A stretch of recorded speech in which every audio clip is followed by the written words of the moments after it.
Lauderdale by the sea. Wednesday evening. Rain showers went through. Now it's nice and cool. I wouldn't say cool, but it's a nice breeze, and it's not hot, and it's not warm. It's perfect. Perfectly pleasant. Commercial Boulevard Pier, Lauderdale by the sea. About 7:43. Looking at a sunset tonight of 8:08 here in Lauderdale by the sea.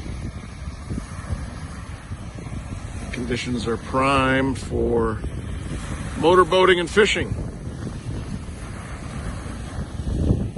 Some paddle boarders out there.